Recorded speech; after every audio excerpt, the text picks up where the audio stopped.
Hello and welcome back to Beyond 50. Today I'm going to be installing cable railing on this deck here, and it's going to finish off this project that I started a year and a half ago. So let's get into it.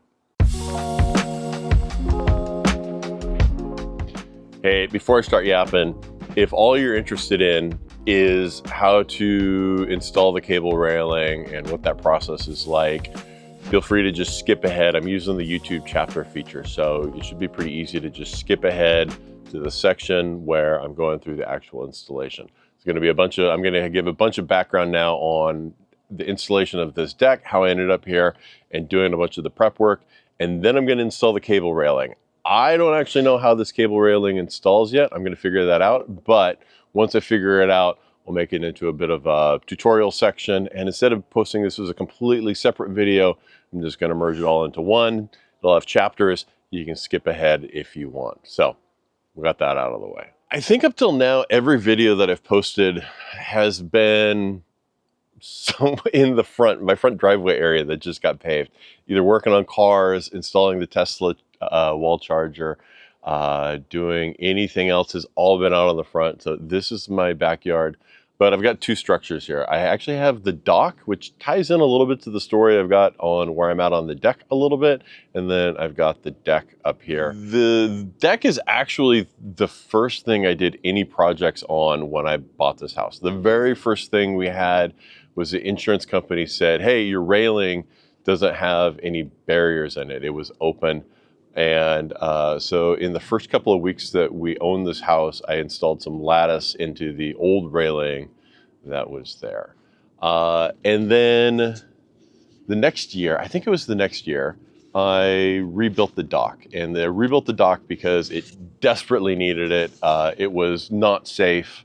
It had to be redone. And so I redid the dock. And I used synthetic decking when I did that, and I really liked it. That was the first time I'd used synthetic decking. It was a relatively small project, so it felt a little bit, while the synthetic decking is more expensive, the cost of it being such a small project was a little bit more reasonable. So I was kind of able to I felt like I could experiment with it a little bit. And then a few years later, when I needed to redo the decking on the deck up here because the original 2-inch decking had just gotten too rotten, I went ahead and I went with the same synthetic decking. In fact, these are actually color matched. So the dock down below and the deck up here, I used the exact same color scheme, thinking that you could see them, but as the vegetations continue to grow up, you really can't see one from the other. Nobody notices. I'm the only one that knows. So it was a year and a half ago, September 2023, I finally pulled the trigger and I said, all right, the 2-inch decking on this deck has gotten too rotten. I need to just replace it all. I'd been replacing piece by piece before that. Like, hey, if I found a rotten piece, I would replace it. And I think the year before that, I'd actually sanded and restained it.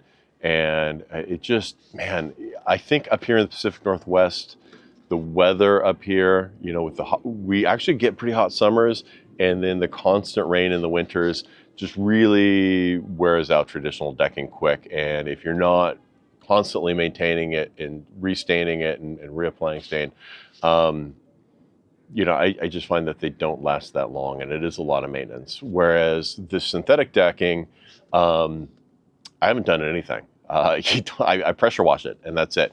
In fact, so the dock has been several years, and all I've had to do is pressure wash it, and it basically looks brand new again. On both the dock and the deck, I did put butyl tape over the joists. They're pressure treated lumber, but that sort of protects them so that the underside also doesn't rot. As you get pine needles and stuff, it falls into the cracks, and then you end up with the joists getting rotten. So these should last a really long time. This project, when I started it in September of 2023, so a year and a half ago, I didn't think it was going to take a year and a half to complete, and it really didn't. But it ended up being a lot more work than I thought it was going to be. As I pulled the deck apart, I did find some of the substructure had some rot in it. There was a relatively large beam I ended up having to cut out and replace. There was one of the support posts that was buried in dirt, and so it had also rotted.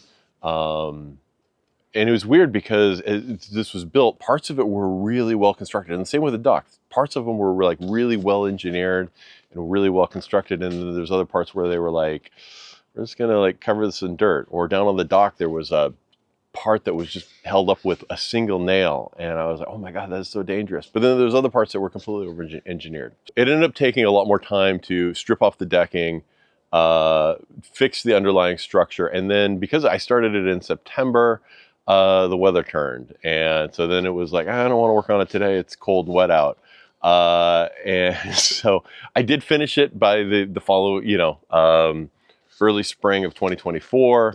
And I put up the sort of the railing you can see here that is still open, and I'll do a full tour of this here in a minute, and what I want to do on this and what I'm going to complete in this project. So really, it maybe took me 6 months to do the deck, and I was working full time, so there was also a lot of it was sort of weekends where it wasn't pouring down rain. I would work on it. But I never ended up installing the cable railing that I had planned to until now. So we're going to do that today. All right, so here's a view of the deck. I've kind of pushed all of the furniture over there to the side and blew any of the leaves off.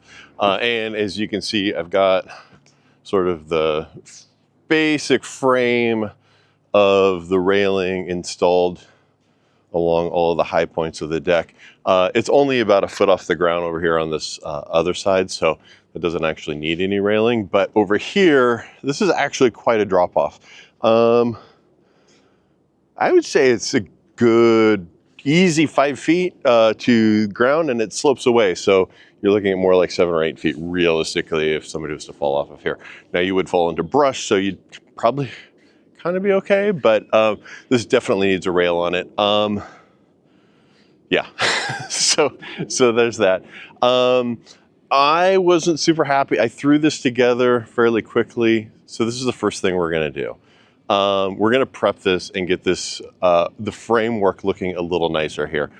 First of all, the color is this gray, which is the same as the inside of the deck here, and I really want it to match the outer trim. So I'm gonna paint this more of a brown color, darker gray, brown-ish color. I'm also gonna clean up some of these joints here a little bit. We're gonna level these out and put a little bit of filler in there and just get that looking a little nicer. And then the other thing, I've got these extra 2-inch boards that were the original decking. I'm gonna mount those underneath the railing here vertically to just give this a little additional support and firm it up just a little bit. So that's what we're gonna do. And then once we do all of that prep, we're gonna actually install the cable railing in all of the gaps here so that somebody doesn't fall through the middle there. So the first thing we're gonna do, we're gonna paint these, some of these trim boards or these 2-inch boards to go along the base. I think.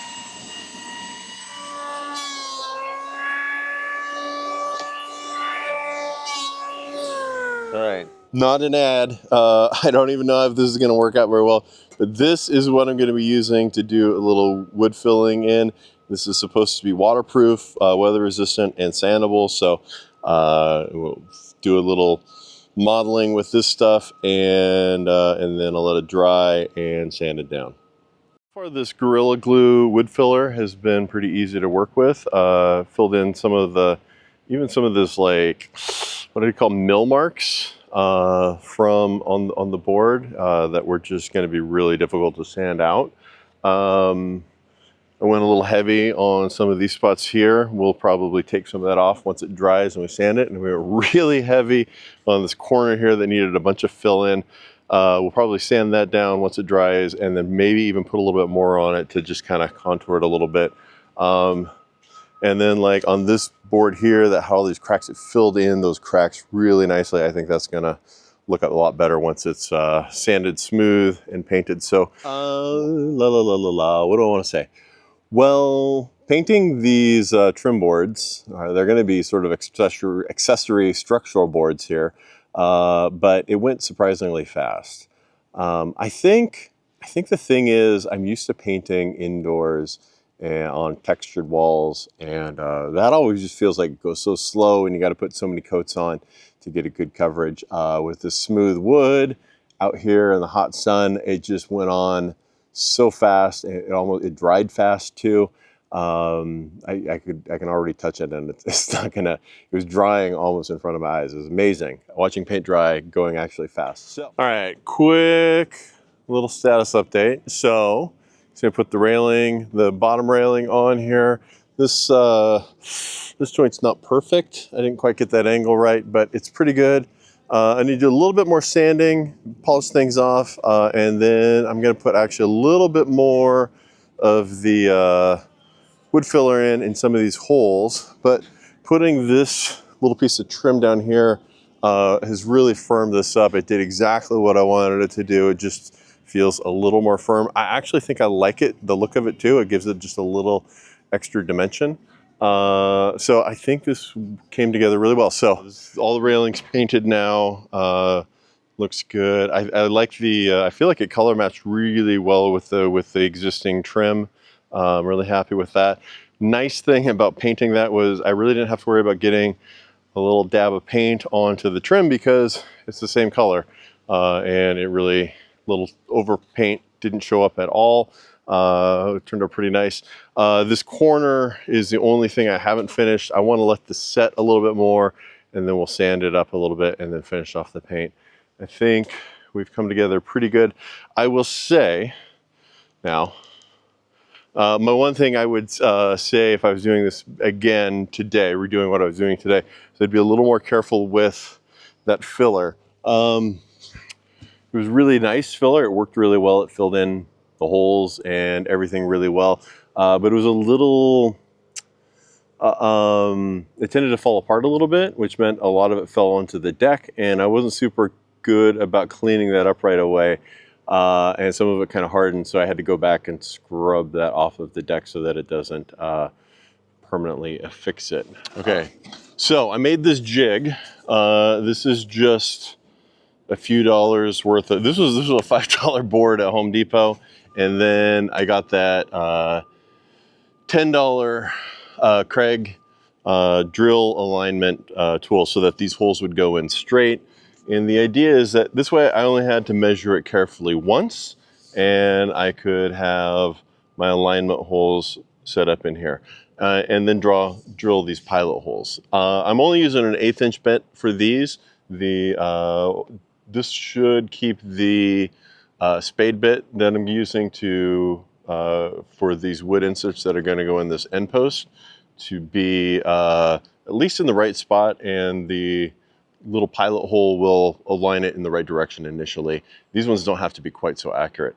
The intermediate poles that are going to have to go all the way through are also a little bit bigger than an 1/8 inch bit, and they'll go all the way through these 4x4s here, and that'll allow the little inserts that I've got that are going to protect the wood to be in place. So this isn't a super perfect jig. I don't need this to be absolutely perfect, so it's okay that it's wood and I'm not having perfect alignment, but it's close enough. So it may be off a degree or two as it goes through. I don't think that's going to be visible. What I don't want is for it to be 10 or 20 degrees because all I did was eyeball it, and I don't have a drill press to have pre-drilled these. So this will get it close enough, and I think it should look pretty good in the end. So the pilot holes.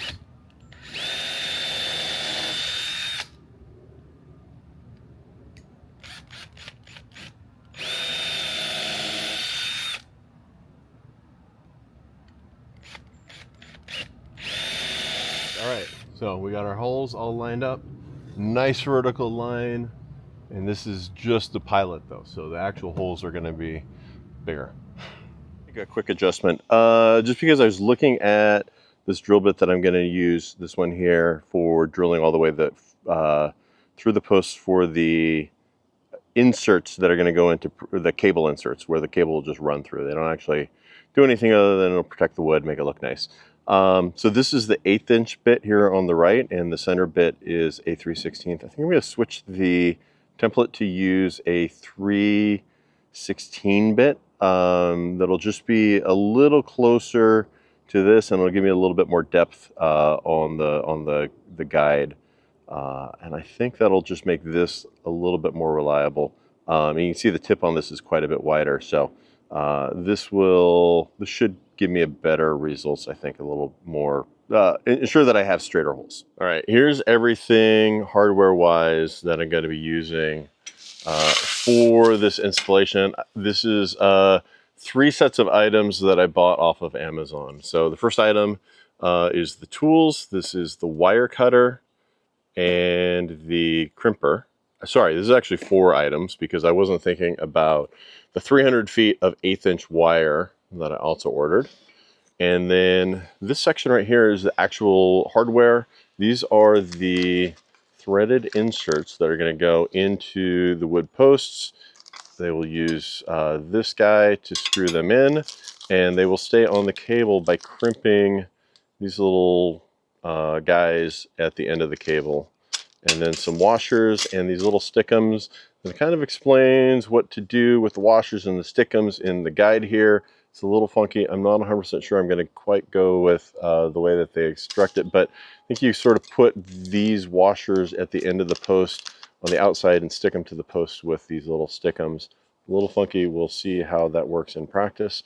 And then this is a, man, I can't remember the name of this guy. It's for creating threads. And I don't think I'm going to use this because it's, I think it's designed for, you know, if you're using metal or maybe a really hard wood. I don't think it's going to be needed for the posts that I'm doing.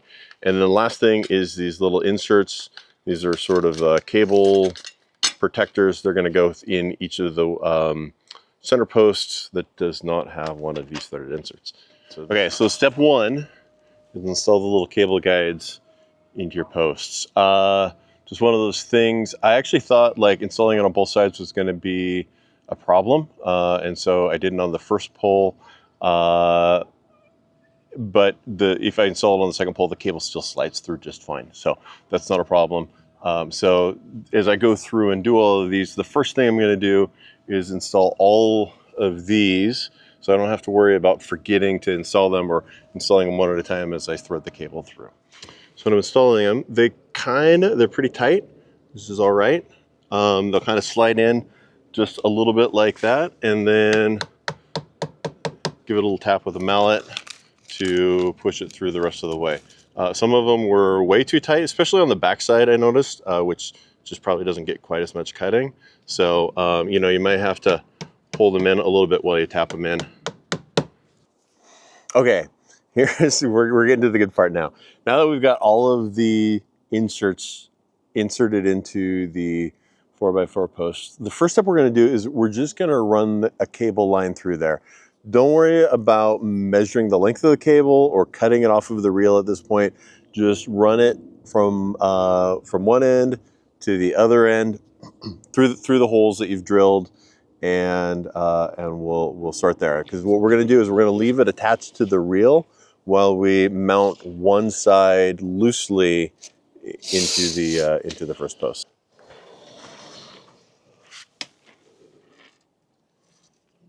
All right, I'm going to do this at the table just to make it a little easier to see, because there's lots of little bits here that we're doing, but normally I don't think I would actually do it at the table. So we're going to do, this is the end of the cable that's ready to be mounted. It's already run through all the other posts, and we're going to add 3 things on here. First of all, we're going to put this little sticky guy onto, it's a little hard to do this with holding this cable. I feel like I should just drop it, but whatever. We're going to put this little sticky bit on here, and the washer will go on first. And then we're going to put the screw, this insert that's going to screw into the post, that's going to go on next. So I've got the washer first, and then I've got this guy, and then reset. Okay, so I've got the little, I don't know what you call that, ferrule, I think they call it.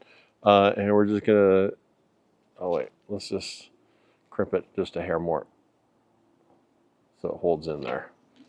And we're just gonna feed the cable right through into it. There we go. And I want just a hair sticking out. It doesn't need much sticking out. And then we're just gonna crimp it. And then one thing I've noticed is this kind of likes to stick onto this piece here, and then the little gauges stick together. So having a little something to pry them apart with is useful. And then that'll just slip out of there. Your cable here with this ferrule on the end crimped down tight, which lets this insert butt up against it and it can't come off now. And then the washer sits here, and this is gonna give you just sort of a nice look when you're done after you screw it in. So now what we're gonna do is we're gonna screw this into the post. And this is the first post. Again, we still have the cable connected and uncut on the other side. So if we look over here on the deck there, I've still got the far end of this cable. I could probably tug on it and it's still connected to there. So we didn't even have to measure how long this is at this point. What we're gonna do is we're gonna pull it tight on the far end once this is already connected, and then we'll just cut it at that point. So the other thing that we got is this little screw dad here. I don't know what you call it. This is a wrench. This is functionally a wrench that is going to fit over this piece here. And this is just gonna screw in. And this is what I need the wrench for. It just sits right over the cable and over this piece, and it fits into there, and we just screw it in. Now for this initial piece here, before we cut the cable on the far side, I don't want to screw this in all the way. I want to screw it in just enough that it'll hold under tension and it'll stay together, because this will allow me to get everything tight in the end. And then once we do the final tightening, I'll take this washer, I'll pull the sticky back off of here, and then it'll sit flush just like this one, and it'll kind of give you a nice little finished look. I don't think you have to do that, but if I don't do that, you're going to end up with sort of a, you know, your cable coming out of what looks like just a hole there, because this probably is going to go in further than being exactly flush. I mean, it would look great if it was like this, but what I found is you're probably going to want it a little tighter than that to get your cable nice and taut. So what we're going to do now we pull the cable tight, and we're going to look here. We're going to look here. Sorry. All right. So now what we're going to do, we're on the other side. We're going to pull the cable taut. You see it going all the way from the far side back over to here, and it is nice and tight. And in the instructions, they say to measure it at 1 inch and 17/64 away from the edge of this post. That feels incredibly precise. 17/64, 1 inch and 17/64. I think you can eyeball it. I don't think it has to be exactly that precise, but just give it an inch or two, about 1.5 inches inside of where that's at. Cut it, and then we're going to put the same hardware back on. So this is the end of the cable. It's been cut. I've got the hardware slid on here, and then I've got the ferrule inserted into the crimper, and I'm just going to slide a hair of this through, and we're going to crimp it down. Okay, so we can now insert this in here and screw this tight with the wrench. It's a little tighter. Cable's just tight enough that I think I need the wrench actually in place to do this. It's a little fiddly to get everything lined up, but it's not too hard.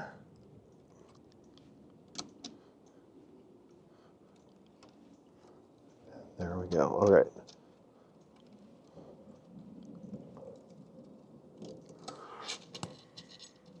So you can see the cable's still a little loose, and we're going to tighten up both sides, and that should tighten it up. We'll just pull in this like a 1/2 inch here and a 1/2 inch on the other side until it is appropriately tight. I don't have any way of knowing what is the correct tightness or tension that this cable is supposed to be at, other than, you know, it feels tight enough. I feel like I maybe gave this a little too much room here, but it can keep going in. It can go in a long ways. So we can tighten this up quite a bit. And this has got a little bit of tension left in here. I'm going to go to the other side and tighten it up the rest of the way. That way they're sort of evenly inserted. Actually back this one off just a hair so that the other one could go all the way in. It was a little unbalanced. Last thing we'll do is we'll just pull this little piece of paper off the stickum here, and that will just tear off. And then we'll slide it over that, and that is our finished look. And we should be pretty good now. So I just have to repeat that process 1, 2, 3, 4, 5, 6, 7 more times, and we should be good. I got a nice tone. They're about the same tension. That's it. There's actually one other thing that I never finished on this deck. So this deck is all synthetic, and the brand is Azek, A-Z-E-K, and I used the same materials on the dock down below. And what I found, this actually comes together really well. I used these Camo screws. I don't know if you can see, they've got these little, this is designed to go into the slots. So this little clip here sits over the joists, and then the deck boards slots fit into these little flanges on either side of the screw. I don't know if it's going in focus or not. But these don't work for everything. You know, as you get to ends of the boards and some other places, it really, these just don't work so well. So the other thing that I also used was these Azek specific screws. And these are special screws that go through the board, and there was a special driver bit for these specifically, and it leaves just a fraction of the, it just screws them down. There's maybe a 1/4 inch hole then, or it's like an 1/8 inch diameter hole. It goes down about a 1/4 inch deep. And so I'll show you what these look like here. So there are some spots on the deck that have these little holes, and they are from those screws. And Azek provides these little plugs, and you just line up the texture of the plug. You don't have to, but it's better if you do. So you kind of line up the texture of this plug with the hole and tap it with a hammer till it disappears. And that's it. So that's how you end up with a deck with no screws in it by using both of these two systems. And I've got it color matched. So the lighter color decking has a plug, and that one, I didn't align that one quite as well, so it's not quite as disappeared, at least in real life. Maybe on camera you might not be able to see it, but let's do one more here. It's just a little tedious to go through and fill these in, so I hadn't gotten around to doing it yet. So that's the other thing I'm going to finish as we finish this project up. So if you're more than 6 inches away, those almost completely disappear, and it's a nice looking finish to the deck. So that's how this deck here overall has no screws in it, which is nice for walking across it barefoot. You don't have to worry about catching a screw or things working their way up. It all just has a nice clean finish to it. We got all the railing installed, and honestly, I think Bob, what do you think about the railing? You like it? I like it. Bob likes it. I like it. Bob doesn't like it enough to hang out very much, but we can sit out here and drink our breakfast shake. That's corny. But there's one more thing I want to do here, and it's install some additional lighting. So right now, there's actually lighting on the stair steps going up. And it's all controlled by a low voltage landscape lighting controller. This was installed on the deck, in the original deck when I bought it, and I installed additional step lights when I rebuilt the deck last year. And honestly, I think this actually turned out really good. It looks great at night, but I want to extend it. And so my plan is I'm going to install some additional lights on each of these posts that will run up here. And then we're also going to run lights out along the landscaping. Let me show you. Well, first let's take a look at the control box and I'll explain what it is and how it works. All right, we're on the back side of the deck here now on the low side. And here is obviously an electrical connection.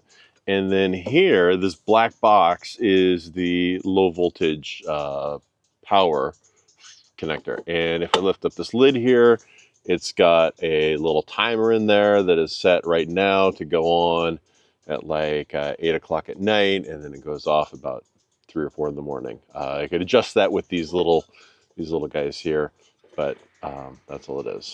Let's pull this off of here real quick and take a look at how it works underneath.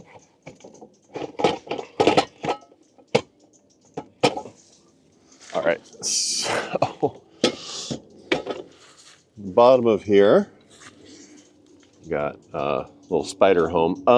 So right now there's 2 runs coming off of this. Wait a minute, we have this sorted out. There's this guy here. One of these is, so there's these 2 runs. We'll clean this up a little bit when we redo this, but one of these is running to the stairs, and then it also runs down a pathway that I've got down to the water, and then the other one is just running off into the landscape, but nothing's actually connected to it. I did find some old lights that had been wired into it and disconnected, and they were falling apart and broken. So we're gonna replace all of that. All right, so as I walk back towards the house here, we got Bob rolling around in the grass over there. He's having a great time. You can hear these birds up above him. I think he's waiting for them to come down. All right.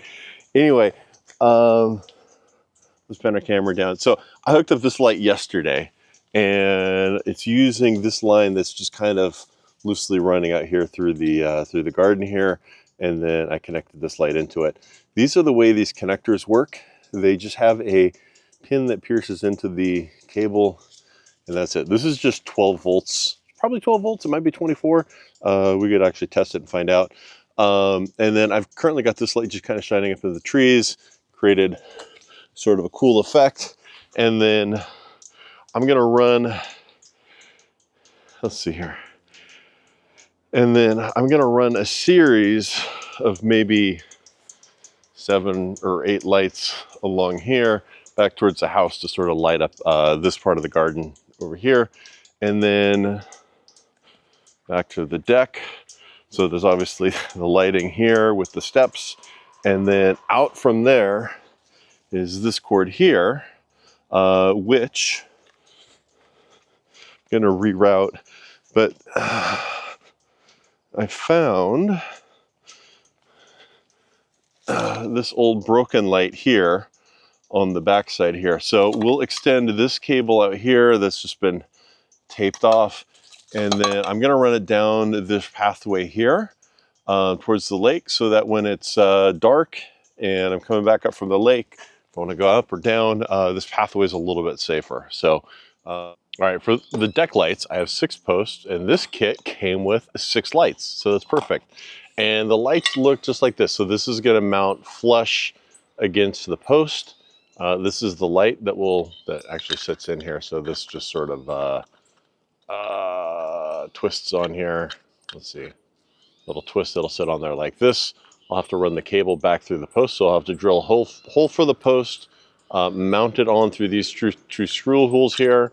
So drill a hole for the post, 2 screw holes, and mount that vertical, and then this will slide on, and then we'll run wiring around the back sides of the posts and connect in. And this handily came with these little wireproof connector nuts. So we're gonna, I think the most important part of this will be measuring these, getting them all to the same height, and getting them installed. But this shouldn't take too long. We should be able to go pretty quick with this and then run through the wiring. Exactly where I want things. There we go, so that these are all the same. little pilot holes in here. These are pilot holes for the screws. So these don't probably need to be super straight, but just because, just to make it nice, I'm using a guide. I got it.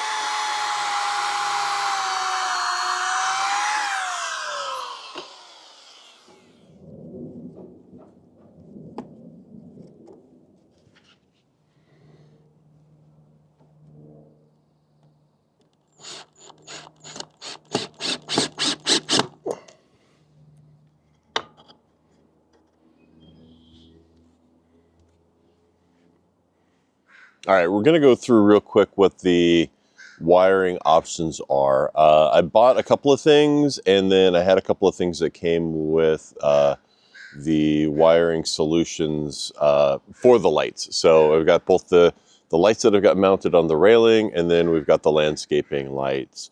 And both, since they're both using the same system, they could use any of these.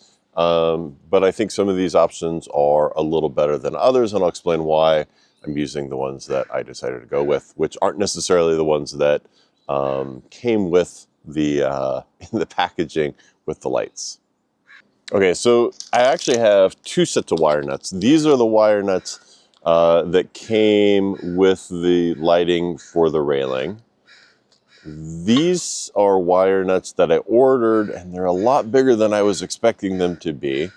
And I don't think I'm going to go with wire nuts. I will use probably these wire nuts where I splice the cables together for landscaping. And these are wire nuts intended to be used outside. I've never used these before, but they do have, like, if I put this in here, there's a little bit of grease on here. I don't know if you can see that on film, but there's a little bit of what I suspect is dielectric grease in here to just keep water off of the components. I saw somewhere somebody called it silicone, but I don't think it's silicone because otherwise it would have dried up already. So that's what I suspect that is. So next I ordered these junction boxes, and I also thought these were going to be a little bit smaller than they are. They're a little, this is a little bigger than what I wanted. And so you could use this little junction box, this little junction set here, wire everything into here, and then put everything in this junction box, and it would be waterproof-ish, although I'm not exactly sure how I'm supposed to waterproof these holes where the cables would come through. And so I don't actually think this is a great option either. These were fairly cheap. I think I spent 15 bucks on this on Amazon. I'll probably keep them, and with the plan of using them somewhere else someday, and then never use them and throw them away out of the garage. Okay. And then these are the wire connectors. This is what I would call a wire tap that came with the landscape lights. And I'm just going to show you real quick how these work. So here's a little bit of wiring, and we're going to need to slice this. So we're going to, between where the two cables come together, we'll just separate that. And so we've got one side on either. And then we unscrew this part of the splice, and we stick it through here. And this cable's just a little big for this. And then we would screw it together right here. I'm actually gonna, let's see here. And this needle right here is sharp, and it pierces through the casing on the cable into the metal, and that's where it makes the connection on that side. And then on your lighting,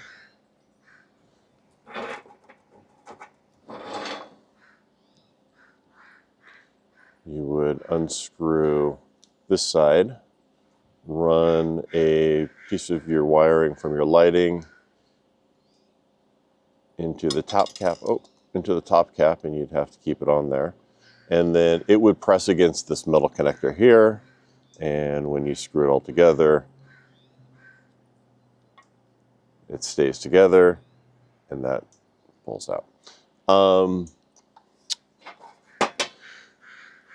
For the railing, I bought a set of similar connectors. These are more wiretaps. It's the same idea. But I like these a little bit better. And so I'm going to be using these along the railing.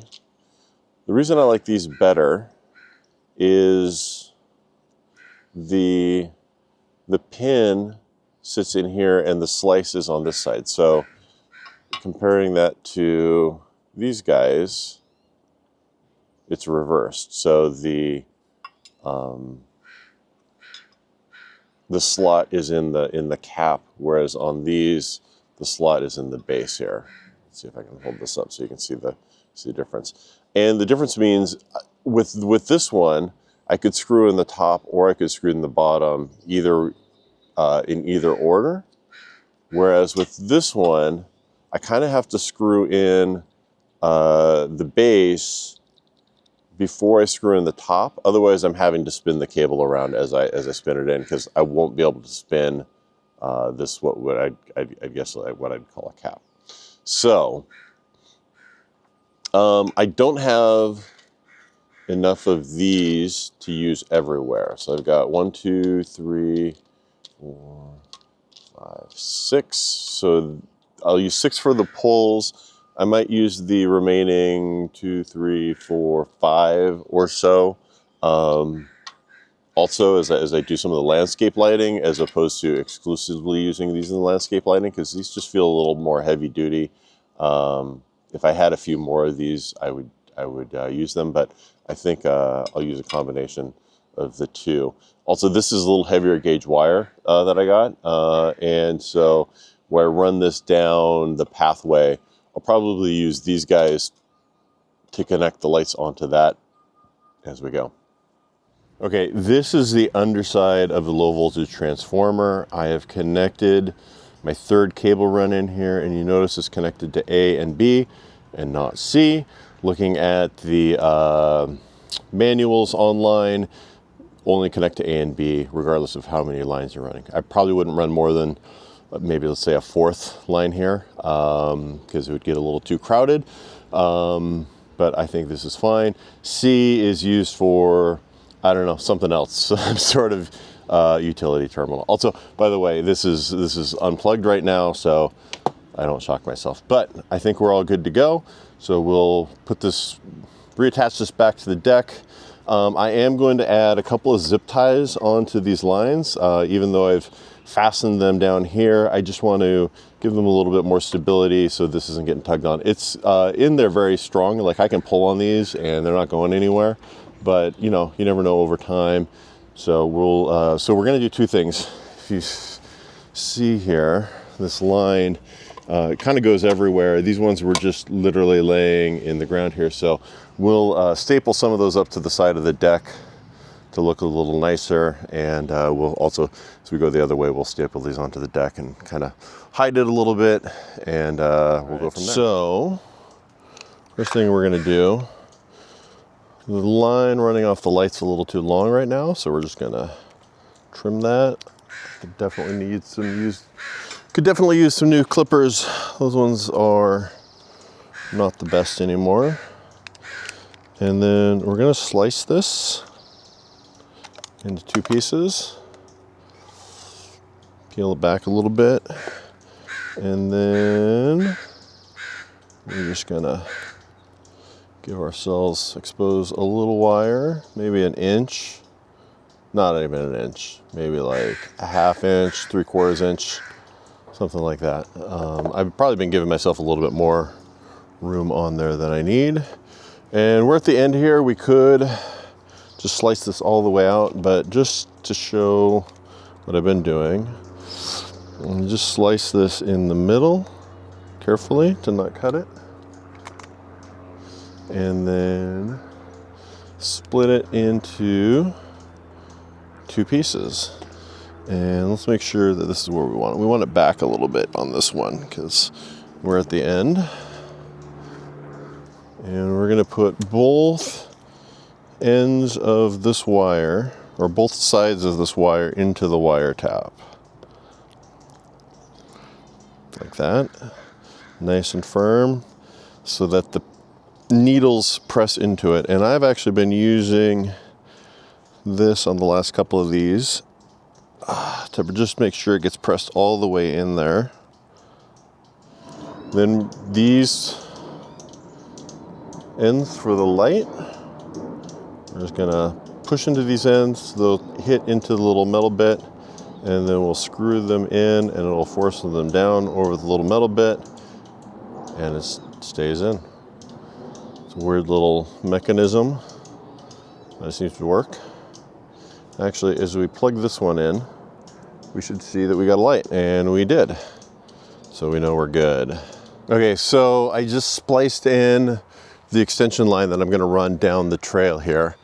And I hooked in a light because I wanted to make sure that this line actually had power. I mean, I could have used a multimeter,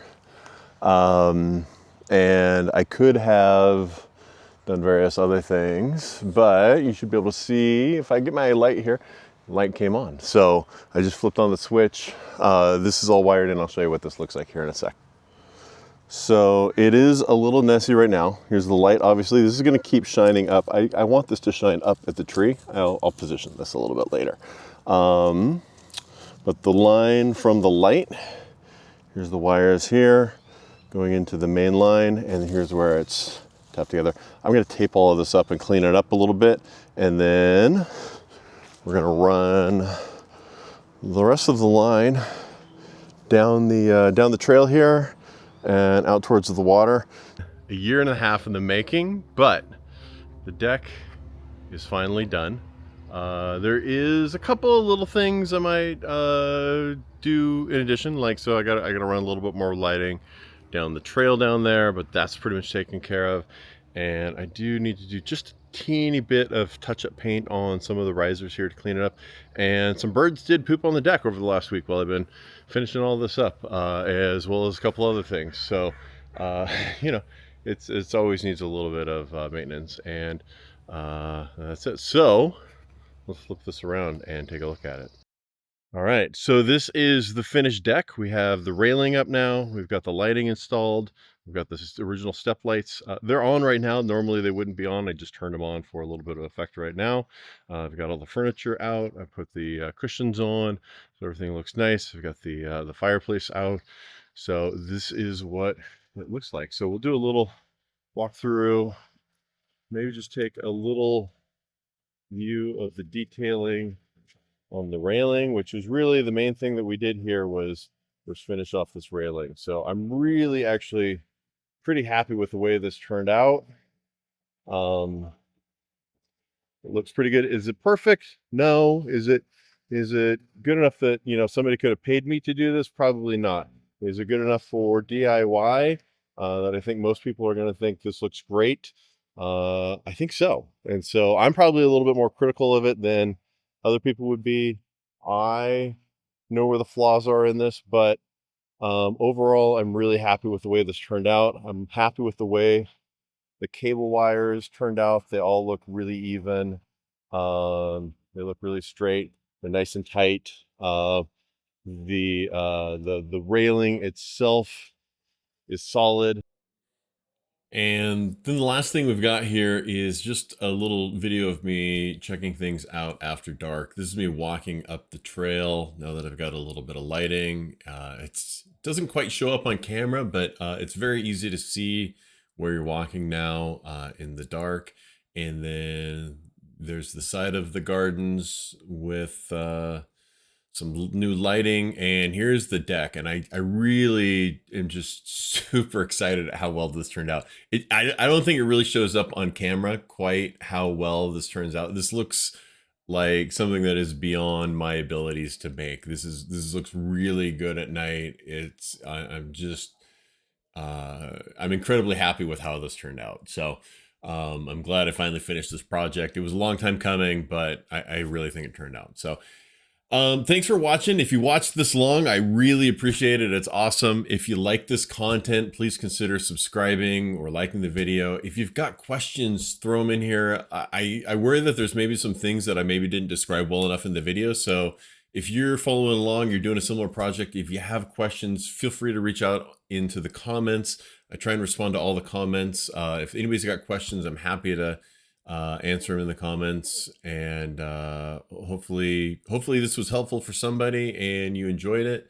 And thanks for sticking around this long. We'll see you again soon in the next video.